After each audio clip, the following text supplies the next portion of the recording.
اگر خلیفہ نے کوئی بات اگر مان لیا وہ غیر اسلامی بات ہے تو جو شورا ہوتی ہے اور جو تنظیمیں ہوتی ہیں، جو جماعتیں ہوتی ہیں، وہ اس کی مخالفت کرتی ہے، لیکن شخصی حکومت میں وہ مخالفت نہیں ہوتی زیادہ۔ تو خیر، حضرت ابراہیم علیہ السلام کی جو سیرت زندگی ہے وہ تقریباً 100 سال پر مشتمل ہے، 100 سال پر پھیلی ہوئی ہے۔ 100 سال کی حضرت ابراہیم علیہ السلام کی عمر ہوئی ہے، اور آپ کی زندگی کو مکمل طور سے اگر سمجھنا ہے، اور میں نے کچھ حد تک سمجھنے کی کوشش کی ہے، تو قرآن کی روشنی میں ایک طرح سے 5 عنوانات ہم قائم کر سکتے ہیں حضرت ابراہیم علیہ السلام کی زندگی کو سمجھنے اور سمجھانے کے لیے۔ اور میں نے آڈیو میں یعنی ویڈیو میں تو میرے جو سیرت ابراہیم پر خطابات ہیں وہ تو کم کے ہی 1 گھنٹے کے اندر اندر ہی کے ہیں، لیکن آڈیو یعنی صرف آواز میں، یہ آڈیو میں تقریروں کو جمع کرنے کا یہ میرا جو معمول ہے تقریباً 12-13 سال پہلے کا ہے، اور تقریباً 1000 عنوانات اس میں جمع ہیں۔ ہر سال تقریباً اس میں 100 اہم عنوانات جمع ہوتے ہیں، پوسط کے بھی کچھ، لیکن زیادہ تر دوروں کے۔ تو کچھ میرے جو حضرت ابراہیم علیہ السلام کی سیرت پر جو عنوانات ہیں، بیانات ہیں، وہ 2.5 گھنٹوں پر مشتمل ہے۔ جو اس سے استفادہ کرنا چاہیں گے تو الگ سے ہم اس کو ڈال دیں گے، لیکن یہ چینل پر تو زیادہ ہم ویڈیو ہی ڈال رہے ہیں۔ لیکن 5 جو عنوانات بنتے حضرت ابراہیم علیہ السلام کی زندگی کو سمجھنے سمجھانے کے لیے، تو ہر عنوان اس حیثیت اور اہمیت کا حامل ہے کہ 1 گھنٹے میں ہی اس کو آپ سمجھ سکتے اور سمجھا سکتے ہیں۔ تو گویا کہ مکمل سیرت ابراہیم کو کوئی اگر سمجھنا چاہ رہا ہے تقریر کی زبان میں، تقریر کے انداز میں، تو 5 گھنٹوں کی تقریریں اس کے لیے ہونا، 5 گھنٹے کی تقریر اس کے لیے ہونا، 5 عنوانات۔ اور یہ 5 گھنٹے کی تقریر ذرا بہت مشکل ہوتی ہے۔ کتاب کے ذریعے سے اگر کوئی سمجھنا چاہ رہا ہے تو پھر تو 400-500 صفحے کی کتاب اس کے لیے کافی ہوگی اور ضروری ہوگی۔ لیکن جو 5 عنوانات ہیں، میں صرف سرسری طور سے 5 عنوانات اس مجلس میں، اس انجمن میں پیش کر رہا ہوں۔ بڑے طلبہ اس عنوان کے تحت اور بھی باتیں سمجھ سکتے، جمع کر سکتے ہیں۔ آیت قرآنی کی روشنی میں حضرت ابراہیم علیہ السلام کی زندگی کو سمجھنے کے لیے جو سب سے پہلا عنوان ہے، یا آپ کی زندگی کا سب سے پہلا عنوان اور پیغام، وہ ہے طلب حق کا، حق کی طلب اور جستجو اپنے اندر پیدا کرنا۔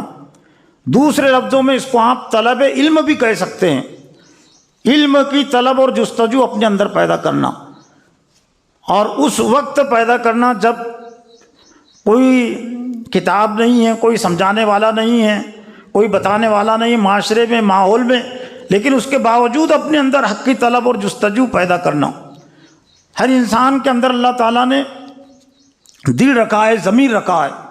یہ ضمیر کا اگر وہ دل کا صحیح استعمال کرے تو اسلام کی بہت ساری اچھائیاں، خوبیاں خود بخود سمجھ میں آ جاتی ہے، اور بہت ساری برائیاں اس پر خود بخود واضح ہو جاتی ہے اگر وہ دل سے صحیح طور سے کام لے۔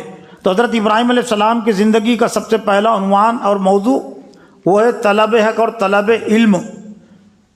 دوسرا عنوان اور موضوع حضرت ابراہیم علیہ السلام کی زندگی کا سبق اور پیغام، جو تمام اہل ایمان کو ملتا ہے اور تمام اہل ایمان نے لینا چاہیے حضرت ابراہیم علیہ السلام کی زندگی سے، وہ ہے قبول حق کا، حق کو قبول کرنا۔ اردو لفظ ہے نا، یعنی جو بات واضح ہو گئی کہ یہ صحیح ہے تو اس کو قبول کر لینا، مان لینا۔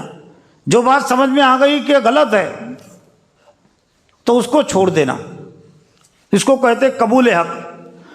اور تیسرا عنوان اور موضوع بنتا ہے وہ ہے عمل حق، حق پر عمل کرنا، یعنی جو حق آپ کو معلوم ہو گیا، جو سچائی آپ کو معلوم ہو گئی تو اس پر عمل کرنا۔ آسان ہے نا عنوان اور موضوع، عمل ہم سنتے رہتے ہیں کہ عمل ضروری ہے۔ اب یہ 3 عنوانات تو براہ راست تو خود آپ کی ذاتی اور انفرادی زندگی سے تعلق رکھتے ہیں۔ تو گویا کہ یہ 3 اعمال ایک مومن کی انفرادی ذاتی زندگی کے لیے ضروری ہے، طلب حق، قبول حق، عمل حق۔ اور چوتھا عنوان اور موضوع بنتا ہے دعوت حق، حق کی دعوت دینا، یعنی جو کچھ آپ نے سمجھا، جو کچھ آپ نے قبول کیا اور آپ عمل کر رہے ہیں تو اپنی ذات تک اس کو آپ محدود نہ رکھیں، دوسروں کو آپ دعوت دیتے رہے.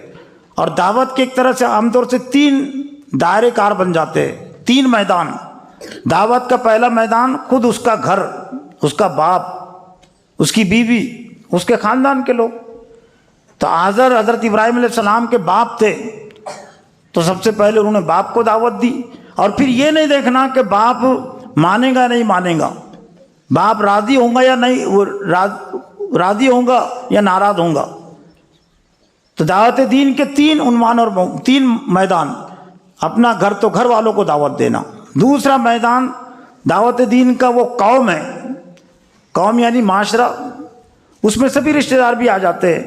تو جس معاشرے میں جس قوم میں آپ رہ رہے ہیں, چاہے مسلمان ہوں یا غیر مسلم ہوں, تو ان کو دعوت دینا. جیسا کہ حضرت ابراہیم علیہ السلام نے قوم کو دعوت دی, دعوت کا اتمام, دعوت کا فریضہ ادا کیا. قوم ناراض ہو گئی, مخالف ہو گئی, آپ نے کوئی پرواہ نہیں کی. اور تیسرا عنوان اور موضوع بنتا ہے دعوت دین کا, وہ ہے اہل اقتدار, حکومت کو دعوت دینا. حکومت بھی دعوت کی مستحق ہے نا, اور خاص طور سے جن لوگوں کے ہاتھ میں انسانوں کی بھاگ ڈور ہے, سیاسی بھاگ ڈور. ویسے ہر نبی نے موجودہ دور کے جو حکمراں اور لیڈران رہے, سردار رہے, ان کو دعوت دی. زیادہ تر مخالفت انہی کی طرف سے ہوئی. تو حضرت ابراہیم علیہ السلام نے بھی نمرود کو دعوت دی, اور نمرود کی دعوت کا ایک مکالمہ ہے قرآن مجید میں خصوصیت کے ساتھ. سورہ بقرہ میں الم تر حاج ابراہیم فی ربی ان آتاہ اللہ الملک, تیسرے بات سورہ نساء میں ہے کیا, سورہ بقرہ میں الم تر الی الذی حاج ابراہیم فی ربی ان آتاہ اللہ الملک اذ قال ابراہیم ربی الذی یحیی و یمیت قال انا احیی و امیت قال ابراہیم فإن اللہ یأتی بالشمس من المشرق فأت بہا من المغرب فبہت الذی کفر واللہ لا یہدی القوم الظالمین. کیا آپ نے غور نہیں کیا کہ جس نے حضرت ابراہیم علیہ السلام سے حجت کیا, جھگڑا کیا رب کے سلسلے میں, اس کا دعویٰ یہ تھا کہ میں رب ہوں. رب کہتے ہیں عربی میں فرما روا کو, قانون ساز کو, حکمراں کو. تو حضرت ابراہیم علیہ السلام نے جواب دیا کہ ربی الذی یحیی و یمیت, میرا رب وہ ہے جو زندگی اور موت دیتا ہے. نمرود کو حضرت ابراہیم علیہ السلام نے جواب دیا قال انا احیی و امیت, وہ بھی دعویٰ کر بیٹھا کہ میں بھی زندگی دیتا ہوں, میں بھی موت دیتا ہوں. اس کا مطلب یہ تھا کہ کسی کو زندہ چھوڑ دینا, زندہ رہنے دینا, ایک طرح سے اس کو زندگی دینا ہے, اور کسی کو قتل کر دینا, مار دینا, یہ اس کو موت دینا ہے. حالانکہ ابراہیم علیہ السلام دوسری بات سمجھانا چاہ رہے تھے کہ جو پیدا کرتا ہے اور جو موت دیتا ہے, بہت ساری موتیں, زیادہ تر موتیں تو بغیر قتل کی ہوتی ہے نا, کوئی قتل نہیں کرتا, کوئی مارتا نہیں, لیکن موت ہو جاتی ہے اس کی, ایک عمر اس کی ہوتی ہے, اور کبھی کبھی تو بوڑھا ہونے سے پہلے اس کی موت ہو جاتی ہے. بیماری بھی اس کے لیے شرط نہیں ہے, بغیر بیماری کے اس کی موت ہوتی ہے. تو حضرت ابراہیم علیہ السلام وہ کہنا چاہ رہے تھے کہ ربی الذی یحیی و یمیت, میرا رب وہ ہے جو زندگی دیتا ہے, موت دیتا ہے. قال انا احیی و امیت, وہ دعویٰ کر بیٹھا کہ میں بھی زندگی موت دیتا ہوں. تو پھر حضرت ابراہیم علیہ السلام نے سمجھا کہ بات, یہ شخص اس طرح سے بات نہیں سمجھتا, تو پھر ایسی بات حضرت ابراہیم علیہ السلام نے پیش کی. اور یہ بھی ایک دعوت کا انداز ہے, آخری نمبر کی جو کہا گیا نا قرآن میں, ادعو الی سبیل ربک بالحکمۃ والموعظۃ الحسنۃ وجادلھم باللتی ہی احسن. دعوت دی 3 طریقے دعوت کے, سبیل ربک بالحکمۃ, حکمت کے ساتھ, تدبر کے ساتھ, فہم اور بصیرت کے ساتھ دعوت دیجیے, والموعظۃ الحسنہ, اور بہتر نصیحت کے ساتھ, وجادلھم باللتی احسن, لیکن جو حکمت سے بھی اور نصیحت سے بھی نہ مانے, پھر بھی اڑا رہے, حجت کرے. بہت سارے ہیکڑی باز ہوتے ہیں نا کہ بس ان کا مقصد ہوتا ہے بس مخالفت ہی مخالف, تو وہاں بات کہی وہ جادل باللتی احسن, ان سے جب مجادلہ کرے تو وہ بہتر انداز میں. تو یہ مجادلے کی ایک صورت تھی. حضرت ابراہیم علیہ السلام نے اس کے سامنے بات رکھی کہ فإن اللہ یاتی بالشمس من المشرق فأت بہا من المغرب. اگر تیرا دعویٰ ہے کہ تو رب ہے, تو میرا رب وہ ہے جو سورج کو مشرق سے لاتا ہے, طلوع کرتا ہے, اور مغرب میں غروب کرتا ہے. فأت بہا من المغرب, تو اسے مغرب سے لے آ. فبہت الذی کفر, تو کافر جو تھا وہ ہکا بکا ہو کر رہ گیا, اور اللہ تعالیٰ ظالموں کو ہدایت نہیں دیتا. تو یہ ایک طرح سے 4 نکات ہوئے. تفصیل میں جانے کا چونکہ موقع بھی نہیں, وہ آپ اور دوسرے اجتماعات میں یا بقرعید کے بعد اگر موقع ہو گیا کوئی اور نیا عنوان نہیں آیا تو انشاءاللہ رکھنے کی کوشش کریں گے، لیکن جو بڑے طلبہ استفادہ کرنا چاہتے تھے وہ چینل کی طرف رجوع کر کے وہ ضرور کریں۔ چوتھا عنوان اور موضوع وہ ہے محبت حق اور یا محبت رب کا، اور اسی کی یہ شکل ہے قربانی۔ آپ کی زندگی کا آخری موضوع اور آخری عنوان، 4 عنوانات کے تحت تو آپ کی پوری زندگی گزری، وہ سنبھالنے سے لے کر جوانی تک، بڑھاپے تک، لیکن بڑھاپے کی عمروں میں اللہ تعالیٰ نے ایک اور آپ سے قربانی طلب کی۔ وہ قربانی کیا تھی؟ جس کو آپ محبت حق اور محبت رب کا نام دے سکتے ہیں، کہ بیٹے سے محبت ہوتی ہے اور بیٹے سے محبت کرنا چاہیے، بیوی سے محبت ہوتی ہے اور بیوی سے محبت کرنا چاہیے، لیکن اگر اللہ کا حکم ہو تو پھر اللہ کی محبت اور اللہ کے حکموں کو ترجیح دی جائے۔ چنانچہ حضرت ابراہیم علیہ السلام نے ترجیح دی، اور سورہ صافات میں اس کا تذکرہ ہے، وَلَمَّا بَلَغَ مَعَهُ السَّعْيَ قَالَ يَا بُنَيَّ إِنِّي أَرَىٰ فِي الْمَنَامِ أَنِّي أَذْبَحُكَ فَانظُرْ مَاذَا تَرَىٰ قَالَ يَا أَبَتِ افْعَلْ مَا تُؤْمَرُ سَتَجِدُنِي إِن شَاء اللَّهُ مِنَ الصَّابِرِينَ فَلَمَّا أَسْلَمَا وَتَلَّهُ لِلْجَبِينِ وَنَادَيْنَاهُ أَن يَا إِبْرَاهِيمُ قَدْ صَدَّقْتَ الرُّؤْيَا إِنَّا كَذَٰلِكَ نَجْزِي الْمُحْسِنِينَ وَفَدَيْنَاهُ بِذِبْحٍ عَظِيمٍ وَتَرَكْنَا عَلَيْهِ فِي الْآخِرِينَ سَلَامٌ عَلَىٰ إِبْرَاهِيمَ كَذَٰلِكَ نَجْزِي الْمُحْسِنِينَ۔ جب پہلے تو حضرت اسماعیل علیہ السلام جب پیدا ہوئے تو اللہ کی طرف سے حکم ہوا کہ آپ اپنی بچے اور بیوی کو اس جگہ پر لے جا کر چھوڑ دیں جہاں پر کوئی آبادی نہیں تھی، یعنی مکہ مکرمہ جہاں پر اس وقت ہے، خانہ کعبہ جہاں پر ہے۔ خانہ کعبہ وہ تو پہلے سے پہلا گھر تھا لیکن ویران ہو گیا تھا زمانے میں مختلف تبدیلی کی وجہ سے، تو اللہ تعالیٰ نے خانہ کعبہ کو اور مکہ کو جو بسانے کا فیصلہ کیا، تو اس کے لیے بھی حضرت ابراہیم علیہ السلام اور اسماعیل علیہ السلام اور حضرت ہاجرہ کا ایک طرح سے انتخاب کیا۔ بڑے کام کے لیے بڑی قربانی کی ضرورت پڑتی ہے نا، تو حضرت ابراہیم علیہ السلام نے اپنے بیٹے حضرت اسماعیل اور حضرت ہاجرہ کو وہاں بسا دیا۔ پھر ذرا بڑے ہوئے حضرت اسماعیل علیہ السلام، جوانی میں حضرت ابراہیم علیہ السلام کو اولاد پیدا نہیں ہوئی۔ بعض روایتیں ملتی ہے کہ حضرت اسماعیل علیہ السلام جب پیدا ہوئے تو آپ کی عمر تقریباً 90 سال کی تھی یا 85 سال کی تھی۔ ربی حبلی من الصالحین، دعا کرتے ہیں اللہ تعالیٰ مجھے تو نیک اولاد عطا کر۔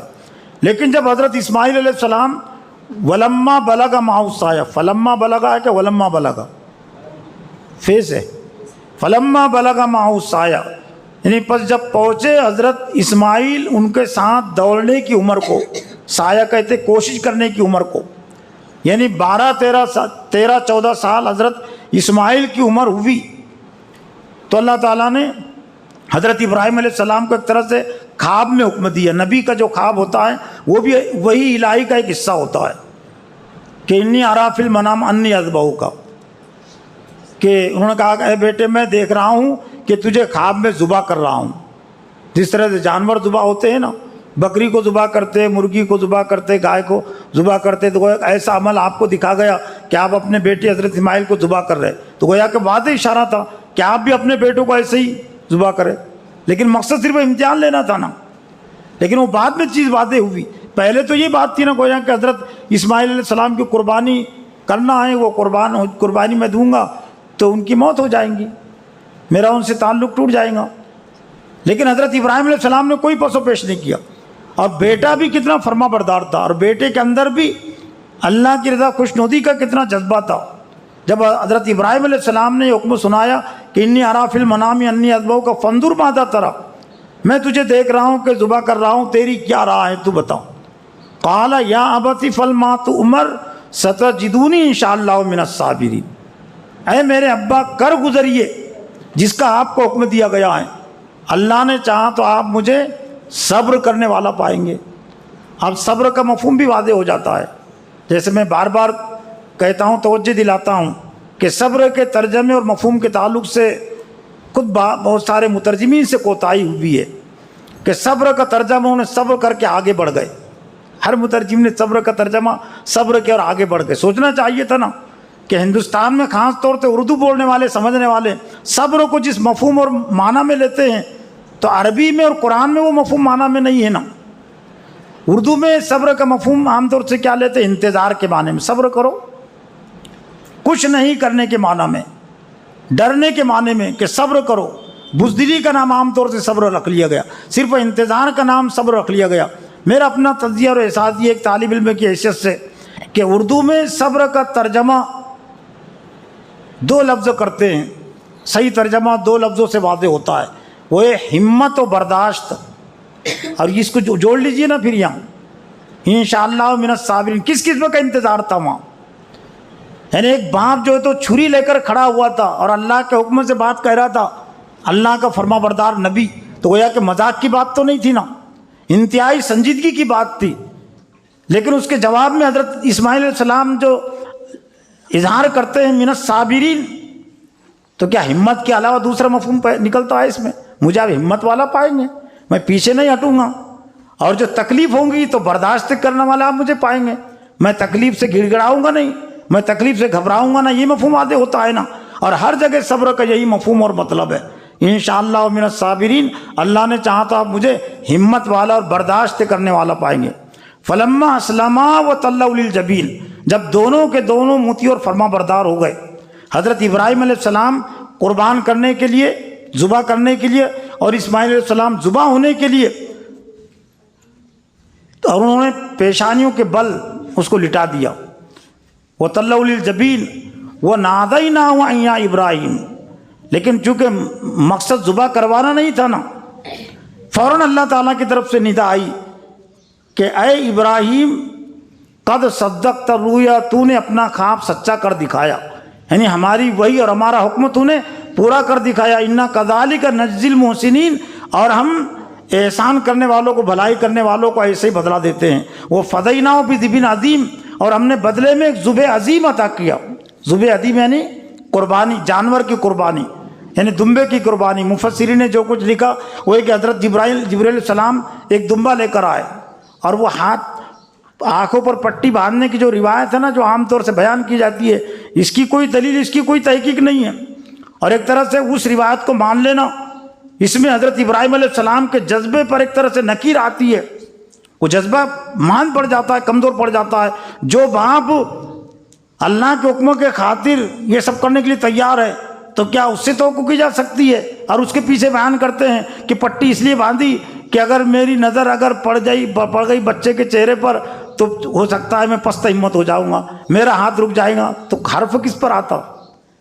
ابراہیم علیہ السلام کے حرف اور عزم اور ایمان پر ایک طرح سے شک کرنا ہے نا یہ۔ اور پھر دیکھنے کی بات تھی، کوئی آنکھوں پر پٹی رکھ کر ذبح کرنے کی بات تو نہیں تھی۔ انی ارا فی المنام، میں دیکھ رہا ہوں، یعنی دیکھتے بھالتے وہ حکم تھا ایک طرح سے، اور وہی حالت اور کیفیت وہ قربانی کی رہی ہے۔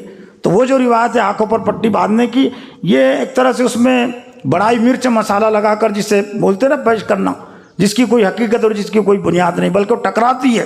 حضرت ابراہیم علیہ السلام اسماعیل علیہ السلام کے جذبے سے وہ بات ٹکراتی ہے۔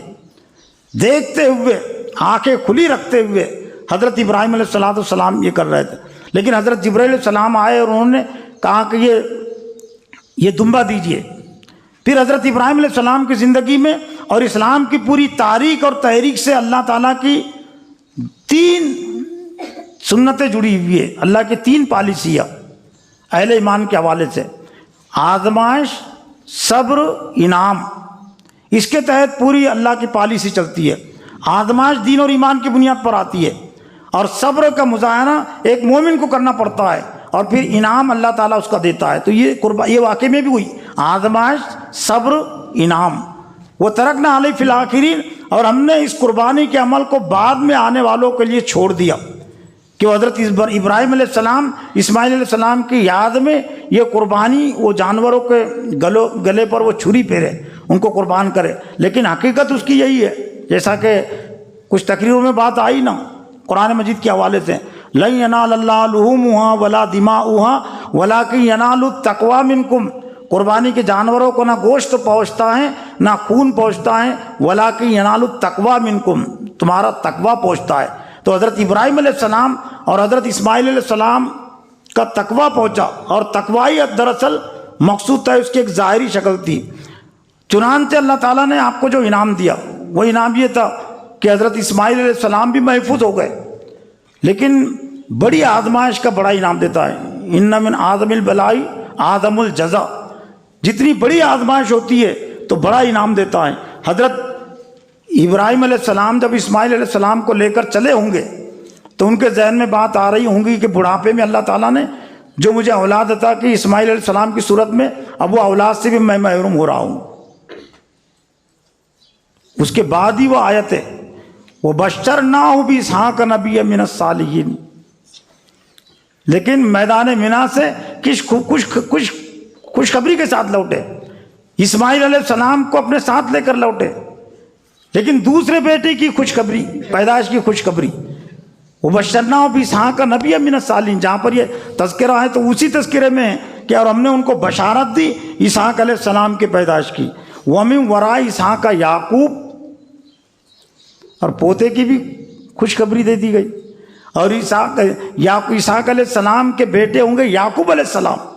تو بڑا امتحان تھا نا یہ، تو اللہ کے لیے لازم تھا بڑا انعام دینا، لیکن افسوس ہے کہ ابھی امت مسلمہ اللہ کی اس پالیسی کو سمجھنے کے لیے تیار نہیں، آزمائشوں سے ڈر رہی ہے تو اللہ نے پھر عذاب میں مبتلا کر دیا۔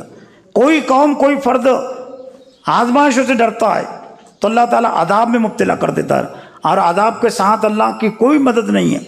ہاں آزمائش کے سے ان مع العسر یسرا فإن مع العسر یسرا، بے شک تنگی کے ساتھ آسانی ہے، بے شک تنگی کے ساتھ آسانی ہے۔ تو جتنی تنگیوں سے حضرت ابراہیم علیہ السلام گزرے تو اللہ تعالیٰ نے ان کے لیے اتنی آسانیاں کی ہے، اتنے انعامات بھی ان کو دیے ہیں۔ تو یہ چند باتیں متفرق طور سے میں نے اس اجتماع کے اختتام کے موقع سے یہ باتیں رکھی۔ اللہ سے دعا ہے کہ اللہ تعالیٰ مجھے بھی اور آپ کو بھی حضرت ابراہیم علیہ السلام کی سیرت کو، اسماعیل علیہ السلام کی سیرت کو سمجھنے اور اس کے پیغام سے جڑنے کی، امت کو جوڑنے کی توفیق عطا فرمائے۔